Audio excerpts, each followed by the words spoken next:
लोहड़ी, खुशियों का त्योहार, ढोल की थाप और अपनों का साथ। लेकिन क्या हो अगर यही त्योहार किसी गांव के लिए खौफ की वजह बन जाए? पंजाब के नक्शे पर एक धुंधला सा गांव है, काली सराय।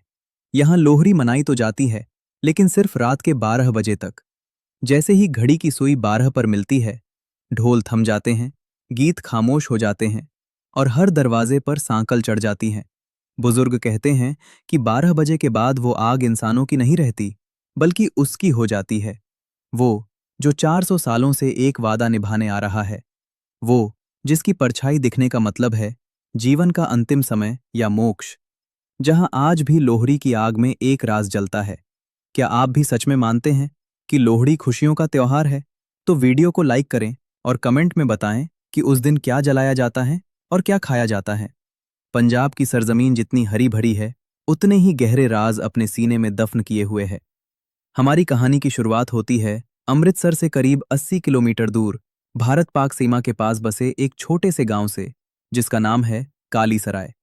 मैं हूं विक्रम, और एक पत्रकार होने के नाते मैंने कई कहानियां कवर की हैं। लेकिन काली सराय के बारे में जो मैंने सुना था, वो किसी कहानी से कम नहीं था। कहा जाता है कि इस गांव में बिजली तो है, लेकिन लोहड़ी की रात यहां अंधेरा राज करता है। जैसे ही मैंने गांव में कदम रखा, एक अजीब सी हवा ने मेरा स्वागत किया। लोहड़ी का दिन था, शाम ढल रही थी। हर तरफ लकड़ियों के ढेर तो थे, रेवड़ियां और मूंगफली भी थीं। लेकिन वो शोर नहीं था जो पंजाब के गांवों की पहचान है। बच्चे खेल रहे थे, मगर दबी आवाज में। ऐसा लग रहा था जैसे हर कोई किसी अनहोनी का इंतजार कर रहा हो।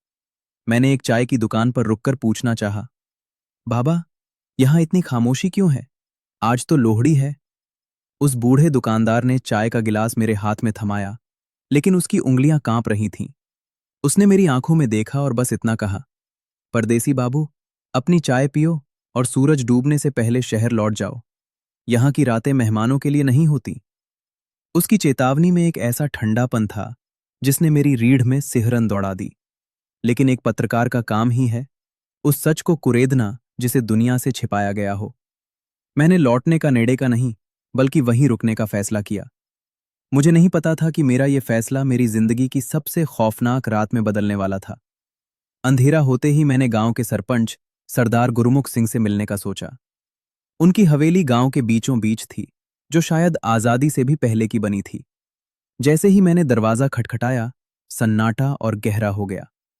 सरपंच साहब ने मुझे अंदर बुलाया। जब मैंने उन्हें बताया कि मैं लोहड़ी की डॉक्यूमेंट्री बनाने आया हूं, तो वो हंसे नहीं, न ही गुस्सा हुए। उनकी आंखों में एक अजीब सी दया थी। उन्होंने अपनी भारी आवाज में कहा, बेटा, तुम शहर के लोग हर चीज को तमाशा समझते हो, लेकिन कुछ बातें तमाशा नहीं, शाप होती हैं। उन्होंने मुझे बताया, इस गांव का एक नियम है। हम लोहड़ी जलाते हैं, खुशियां मनाते हैं, लेकिन ठीक 12 बजे से पहले हम अपने घरों में कैद हो जाते हैं। 12 बजे के बाद गांव के चौक पर जलती हुई उस आग के पास कोई इंसान नहीं जाता। अगर कोई गया, तो वो कभी वापस नहीं आया, या फिर जो वापस आया, वो इंसान नहीं बचा।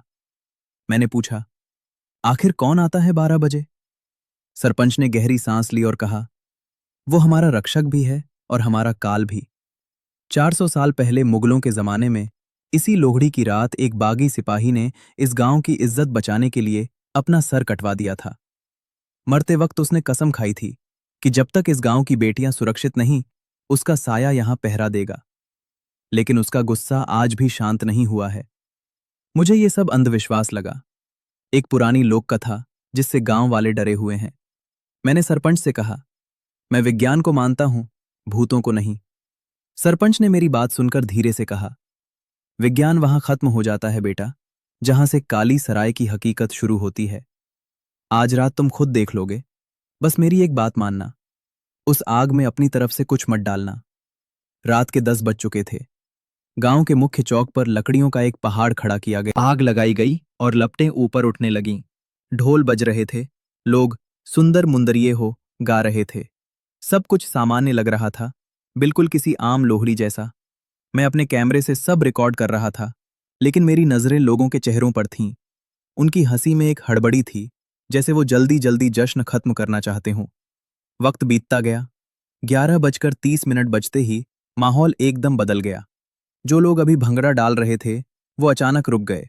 माताएं अपने बच्चों को गोद में उठाने लगीं। ढोल वाले ने अपनी स्टिक नीचे रख दी। बिना किसी के कुछ बोले एक अजीब सी भगदड़ मच गई। ये भगदड़ शोर शराबे वाली नहीं थी, बल्कि खामोश थी। हर कोई अपने घर की तरफ भाग रहा था। सिर्फ 15 मिनट के अंदर पूरा का पूरा चौक खाली हो गया। जहां अभी सैकड़ों लोग थे, वहां अब सिर्फ मैं खड़ा था, और मेरे सामने जल रही थी वो विशाल लोहरी। हवाओं की रफ्तार तेज हो गई। सूखे पत्ते सड़क पर उड़ने लगे। मैंने पास ही एक पुराने बरगद के पेड़ के पीछे छुपने का फैसला किया। मैं देखना चाहता था कि 12 बजे आखिर होता क्या है। मेरी घड़ी में 11 बजकर 58 मिनट हो रहे थे। मेरे दिल की धड़कन इतनी तेज थी कि मुझे लगा शायद कैमरा के माइक्रोफोन में भी वो रिकॉर्ड हो जाएगी। पूरा गांव मरघट जैसा शांत हो चुका था। दूर कहीं से कुत्तों के रोने की आवाज आने लगी, और फिर मेरी घड़ी ने बीप किया। 12 बज गए थे, और उसी पल हवा भी रुक गई। उस सन्नाटे में मुझे एक आवाज सुनाई दी। वो किसी इंसान के कदमों की आवाज नहीं थी। वो आवाज कोहरे को चीरती हुई आ रही थी। घोड़े की टापें, एक भारी और रौबदार आवाज जो सीधे उस जलती हुई आग की तरफ बढ़ रही थी। वो आवाज करीब आती जा रही थी, टबक टबक टबक, जैसे कोई भारी भरकम चीज जमीन को रौंदते हुए आगे बढ़ रही हो। मेरा गला सूख रहा था। मैंने अपने कैमरे का लेंस कोहरे की तरफ घुमाया। ऐसा लग रहा था कि कोहरा खुद ही किसी आकृति को जन्म दे रहा है। और फिर वो दिखा, एक विशाल घोड़ा जिसका रंग रात से भी ज्यादा काला था, और उस पर बैठा था वो। कोई आम इंसान नहीं लग रहा था वो। उसका कद सामान्य आदमियों से काफी ऊंचा था। उसने पुराने जमाने का एक लंबा चोगा पहना हुआ था, जो हवा न चलने पर भी लहरा रहा था। मुझे लगा मेरी आंखों का धोखा है, लेकिन कैमरा झूठ नहीं बोलता। जब वो घोड़ा मेरे करीब से गुजरा, तो मैंने महसूस किया कि उसके पैरों से धूल नहीं उड़ रही थी, और न ही कोई परछाई जमीन पर पड़ रही थी। वो सवार सीधे उस जलती हुई लोगड़ी की आग के पास जाकर रुक गया। उसका चेहरा एक गहरे रंग के साफे से ढका था। सिर्फ उसकी उंगलियां दिख रही थीं, जो किसी योद्धा की तरह सख्त थीं। मैं सांस लेना भी भूल गया था। मेरे दिमाग में सरपंच की चेतावनी गूंज रही थी। 12 बजे के बाद वो आग उसकी हो जाती है। वो सवार घोड़े से नीचे नहीं उतरा। उसने बस अपनी कमर से बंधी एक थैली की तरफ हाथ बढ़ाया। क्या था उस थैली में? कोई जादू टोना या कुछ और? उस सवार ने मुट्ठी हवा में उठाई। आग की लपटें अचानक और तेज हो गईं, जैसे वो उसे पहचानती हों। उसकी मुट्ठी खुली, और उसमें से कोई रेवड़ी या मूंगफली नहीं गिरी, बल्कि एक सिक्का गिरा। एक भारी पुराना सोने का सिक्का। वो सिक्का सीधा आग के बीचों बीच गिरा। विज्ञान कहता है कि धातु आग में पिघल जाती है, लेकिन वो सिक्का चमकने लगा। और तभी उस सन्नाटे को चीरती हुई एक आवाज आई। वो आवाज उस सवार के गले से नहीं, बल्कि हवाओं से आ रही थी, जैसे सदियों पुरानी कोई गूंज हो। उसने कहा, तेरा हिस्सा, मेरी जिम्मेदारी। जब तक हरदी महफूज नहीं, दुल्ला कर्जदार है। ये शब्द मेरे कानों में हथौड़े की तरह लगे। दुल्ला? क्या ये वही दुल्ला भट्टी था जिसकी लोक कथाएं हम किताबों में पढ़ते आए हैं? क्या मैं किसी ऐतिहासिक पल का गवाह बन रहा था, या किसी रूहानी ताकत का? मेरा दिल जोर जोर से धड़कने लगा। मुझे लगा मैं सुरक्षित हूं, छुपा हुआ हूं, लेकिन शायद मैं गलत था। रूहें वो नहीं देखती जो आंखें देखती हैं, वो तो डर को सूंघ लेती हैं। उस सवार ने अचानक अपनी गर्दन घुमानी शुरू की, ठीक उसी दिशा में जहां मैं छुपा हुआ था। मेरी जिज्ञासा मेरे डर पर हावी हो गई। मैंने बेवकूफ़ी की, बहुत बड़ी बेवकूफ़ी। मैंने उसका चेहरा देखने के लिए अपने कैमरे को जूम किया। वो धीरे धीरे, बहुत धीरे मेरी तरफ मुड़ा। मुझे लगा अभी मुझे कोई इंसान दिखेगा, शायद कोई बहरूपिया जो गांव वालों को डरा रहा है। लेकिन जैसे ही उसका चेहरा मेरी तरफ हुआ, मेरी रूह कांप गई। वहां कोई चेहरा नहीं था, वहां मांस और चमड़ी नहीं थी। उस साफे के अंदर सिर्फ गहरा काला अंधेरा था, और उस अंधेरे में दो लाल जलते हुए अंगारे थे जो मुझे घूर रहे थे। वो इंसान नहीं था, वो साक्षात मौत थी। मेरे मुंह से चीख निकलना चाहती थी, लेकिन आवाज हलक में ही अटक गई। हड़बड़ाहट में मैं पीछे हटा, और मेरा पैर एक सूखी लकड़ी पर पड़ गया। कड़क। उस सन्नाटे में वो आवाज किसी बम धमाके जैसी लगी। अब वो जान चुका था कि मैं यहां हूं। उसकी अंगारों वाली आंखें सीधे मेरी आंखों में झांक रही थी। अचानक घोड़े ने मेरी तरफ दौड़ लगा दी। मैंने भागना चाहा, लेकिन मैं डर गया। वो आवाज फिर से आई, तेरा हिस्सा, मेरी जिम्मेदारी। जब तक हरदी महफूज नहीं, दुल्ला कर्जदार है। ये शब्द मेरे कानों में हथौड़े की तरह लगे। दुल्ला? क्या ये वही दुल्ला भट्टी था जिसकी लोक कथाएं हम किताबों में पढ़ते आए हैं? क्या मैं किसी ऐतिहासिक पल का गवाह बन रहा था, या किसी रूहानी ताकत का? मेरा दिल जोर जोर से धड़कने लगा। मुझे लगा मैं सुरक्षित हूं, छुपा हुआ हूं, लेकिन शायद मैं गलत था। रूहें वो नहीं देखती जो आंखें देखती हैं, वो तो डर को सूंघ लेती हैं। उस सवार ने अचानक अपनी गर्दन घुमानी शुरू की, ठीक उसी दिशा में जहां मैं छुपा हुआ था। मेरी जिज्ञासा मेरे डर पर हावी हो गई। मैंने लेकिन मेरे पैर सुन्न हो चुके थे। कैमरा मेरे हाथ से छूटकर जमीन पर गिर गया। आखिरी चीज जो मुझे याद है वो थी घोड़े की वो भयानक हिनहिनाहट और मेरे कानों के पास किसी की भारी सांसें। और फिर सब कुछ काला हो गया। जब मेरी आंख खुली तो मेरे सिर में एक भारीपन था। वो भयानक अंधेरा जा चुका था। मेरे सामने वो खौफनाक चेहरा नहीं बल्कि कमरे की छत थी। सुबह की धूप खिड़की से अंदर आ रही थी। एक पल के लिए मुझे लगा कि शायद वो सब एक बुरा सपना था। शायद मैं पेड़ के नीचे ही सो गया था और मेरा दिमाग मेरे साथ खेल खेल रहा था। तभी एक जानी पहचानी आवाज आई, होश आ गया काका? मैंने करवट ली। पास में सरपंच साहब बैठे थे। उनकी आंखों में वही गंभीरता थी जो कल रात थी। मैंने हड़बड़ाकर पूछा, मैं यहां कैसे आया? और वो घोड़ेसवार? सरपंच ने मुझे पानी का गिलास दिया और कहा, तुम्हें गांव के लड़कों ने बरगद के पेड़ के नीचे बेहोश पाया था। तुम किस्मत वाले हो जो जिंदा बच गए। मैं उठकर बैठा। मेरे कपड़े धूल से सने थे और हाथों पर खरोंचें थीं। इसका मतलब मैं वहां गया था, वो सपना नहीं था। सरपंच ने कहा, मैंने मना किया था ना, वो सरहदें इंसानों के लिए नहीं होती। दुल्ला भट्टी अपनी प्रजा को नुकसान नहीं पहुंचाता, लेकिन वो अपनी निजता में दखल बर्दाश्त नहीं करता। बाहर देखा तो गांव बिल्कुल सामान्य था। लोग हंस रहे थे, काम पर जा रहे थे, जैसे कल रात कुछ हुआ ही न हो। क्या वो सब सिर्फ मेरा वहम था? क्या डर की वजह से मेरा दिमाग मति भ्रम का शिकार हो गया था? मुझे सबूत चाहिए था। मेरा कैमरा वो पास ही मेज पर रखा था। मैं लपक कर उस पर झपटा। अगर मैंने उसे देखा था तो मेरे कैमरे ने भी उसे देखा होगा। मेरी उंगलियां कांप रही थीं जब मैंने गैलरी का बटन दबाया। मेरी धड़कनें फिर से तेज हो गईं। शुरुआत की फुटेज बिल्कुल साफ थी। जलती हुई आग, खाली चौक, उड़ते हुए पत्ते। टाइम स्टैंप 11:58 दिखा रहा था।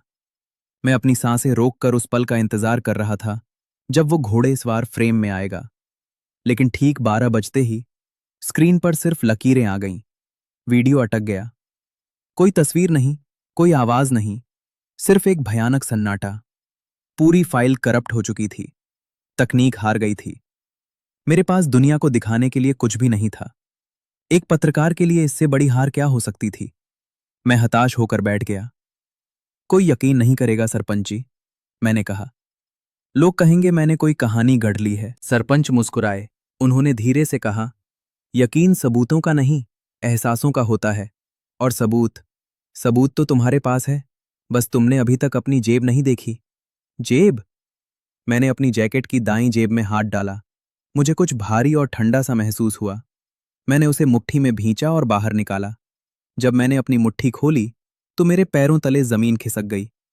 मेरी हथेली पर वही सिक्का रखा था, वही सोने का सिक्का जिसे मैंने उस सवार को आग में डालते हुए देखा था। वो अभी भी हल्का गर्म था।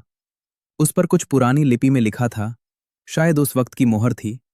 वो चमक रहा था, बिल्कुल नया, जैसे अभी अभी टकसाल से निकला हो। मेरी आवाज नहीं निकल रही थी।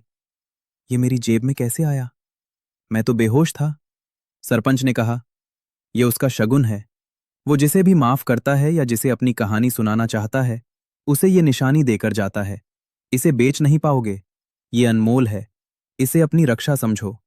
उस पल मुझे समझ आया, वो कोई भूत प्रेत नहीं था, वो एक रक्षक था, एक योद्धा जो मौत के बाद भी अपनी ड्यूटी पर तैनात था। वो सिक्का सिर्फ सोना नहीं था, वो 400 साल पुराना एक आशीर्वाद था। मैं उस दोपहर काली सराय से निकल गया। वो सिक्का आज भी मेरे पास है, एक तिजोरी में बंद। मैंने उसकी कार्बन डेटिंग जांच करवाई। वो 16वीं सदी का ही निकला, अकबर के जमाने का। विज्ञान के पास इसका कोई जवाब नहीं है कि वो मेरी बंद जेब में कैसे अरे। हम अक्सर सोचते हैं कि जो हम देख नहीं सकते वो सच नहीं होता, लेकिन काली सराय ने मुझे सिखाया कि कुछ कहानियां किताबों में नहीं, हवाओं में जिंदा रहती हैं। लोहड़ी सिर्फ आग और रेवड़ी का त्योहार नहीं है, ये याद है उस नायक की जो आज भी सरहदों पर पहरा देता है। अगर आप कभी पंजाब के उस रास्ते से गुजरें और लोहड़ी की रात हो तो 12 बजे के बाद अपनी खिड़की बंद ही रखिएगा, क्योंकि हो सकता है कोई अपना वादा निभाने आ रहा हो।